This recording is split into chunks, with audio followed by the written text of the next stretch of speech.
Have you ever felt like love was supposed to save you, but instead it quietly destroyed you?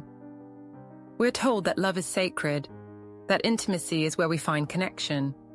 But what if the place you found it was the last place you'd expect? What I'm about to share isn't comfortable. It's not inspiring in the traditional sense. It's messy, complicated, and human. I was 18 when I entered a world that I thought I understood. It looked like control, independence, even empowerment. But it was a mask, and behind it, something else entirely waited. What they don't tell you is how fast it happens. You blink, and suddenly, you're living someone else's life. A girl you don't even recognize. A body moving on autopilot. And the scariest part, you start calling it normal. People imagine control looks like chains, but often it looks like a smile.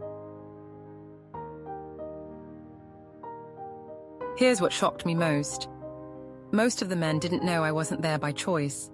They thought they were buying attention, but I was barely even renting myself.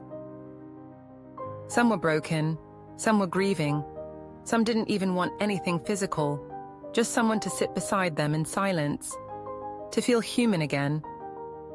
I started noticing something strange. It wasn't just about lust, it was about escaping the unbearable sound of loneliness, and I understood that sound, because I was drowning in it too. There were men who kept coming back, not for me, but for the moment right before they felt nothing again. It was never about me. I was just a placeholder for whatever they couldn't face alone. There's a certain kind of addiction no one talks about. The addiction to the transaction, to the illusion of control, to being able to pretend, just for a moment, that you're not utterly hollow inside. I remember one man, handsome, smart, he could have dated anyone. But he told me, "I'm tired of the games. I'd rather pay for honesty than gamble for rejection." He wasn't looking for love. He was tired of pretending he was lovable. And then came the ones who didn't want people at all. They started choosing AI girlfriends, virtual voices that never disappoint, soft words written by algorithms, perfect affection, without the risk of being seen.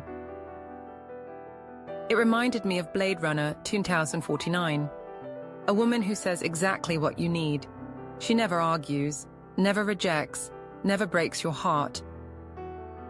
Because she was never real to begin with. This is what terrified me most. We are so afraid of pain. We're building entire worlds to avoid it. But in doing so, we're also losing what makes us human. Not every man was broken. Some were married, some were hiding. And I became part of the lie. I asked questions I had no right to ask. I tried to fix things I had no power to fix. "Where does your wife think you are?" I once asked a doctor. He replied, "On lunch break." That day, I didn't feel like a person. I felt like a wound, not just for his wife, but for myself. I had betrayed myself long before anyone else ever did. And that's a betrayal that takes years to forgive. The irony, we blame the robots, the sites, the systems. But they're all made by people. People who were once hurt, and then turn that hurt into machinery. We keep creating ways to escape connection while still desperately craving it. And so we live in this loop. Get hurt, build a wall, miss the warmth, repeat. But here's the brutal truth. If we keep treating each other as disposable, we'll create a world where no one matters. It took me years. Therapy, silence, screaming into pillows, sitting with memories I wanted to erase. But healing didn't begin when the pain stopped.